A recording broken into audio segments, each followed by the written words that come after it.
Praise allot ప్రియులారా, ప్రభు మాట్లాడుతుండగా విందాము.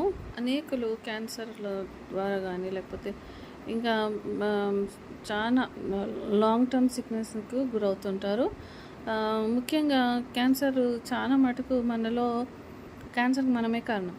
ఎందుకంటే మనము క్షమించలేకపోవడం అనే దురాత్మను కలిగి ఉంటాం కాబట్టి, మనం ఇతరులను క్షమించలేము కాబట్టి దేవుడు మనల్ని క్షమించడు. మనం చేసిన విస్తారమైన పాపాలను ప్రభు క్షమించినప్పుడు మనము ఇతరులు చేసిన పాపాలను మాత్రం జ్ఞాపకం చేసుకుంటాం. సో దేవుడు బైబిల్లో అదే చెప్పాడు. ఒక అతనికి అచ్చి ఉన్నాడంట. అయితే ఆయన నా డబ్బులు నాకు ఇచ్చి అని అడిగితే, నా దగ్గర ఇప్పుడు లేవు, తర్వాత ఇస్తా అంటే, సరే లేపో అన్నాడు.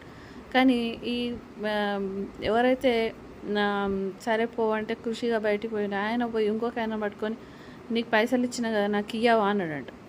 లేవు, నాకు కొంచెం టైం అంటే లేదని చెప్పి తీసుకపోయి ఏం చేసిండంట, అధికారులకు అప్పగించిండంట. అప్పుడు ఇదంతా చూసి వాళ్ళు వచ్చి ఇతనికి చెప్పారంట, చూడు నువ్వు ఆయనను వదిలేస్తే ఆయన ఇంకొక ఆయనను పట్టించిండు అని అంటే, అప్పుడు ఆయనను పిలిచి నిన్ను కూడా జైల్లో వేస్తా అని చెప్పి వేయించాడంట. అంటే ఏంటి, దేవుడు ఏమంటున్నాడు మనతో మాట్లాడుతూ, నేను మిమ్మల్ని క్షమించిన ప్రకారము మీరు ఇతరులను క్షమించండి. ఎందుకు క్యాన్సర్ మీకు వస్తుంది అని అనుకుంటే దాంట్లో కారణం ఫస్ట్ ఆఫ్ ఆల్ క్షమించలేకపోవడం. ఆడవారిలో బ్రెస్ట్ క్యాన్సర్కి కారణము ఆడవాళ్ళు క్షమించలేకపోవడం. లైక్ మదర్ని, తల్లి మీద కోపం ఉండడము, అత్త మీద, లేకపోతే వదిన, మరదలు, తర్వాత చెల్లెలు, ఇట్లా లేడీస్ని క్షమించలేకపోవడం ద్వారా బ్రెస్ట్ క్యాన్సర్ వస్తుంది.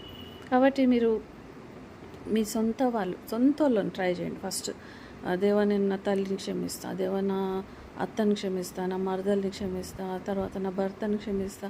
సో లివర్ క్యాన్సర్స్ ప్రతి క్యాన్సర్కి ఏదో ఒక రీజన్ ఉంటుంది. కాబట్టి ఫస్ట్ ఫర్గివ్నెస్ నుంచి మీరు హీలింగ్ వచ్చేస్తుంది. ఆ దురాత్మలన్నీ వెళ్ళిపోతాయి కాబట్టి మీకు హీలింగ్ కలుగుతుంది. దేవుడే మిమ్మల్ని హీల్ చేస్తాడు.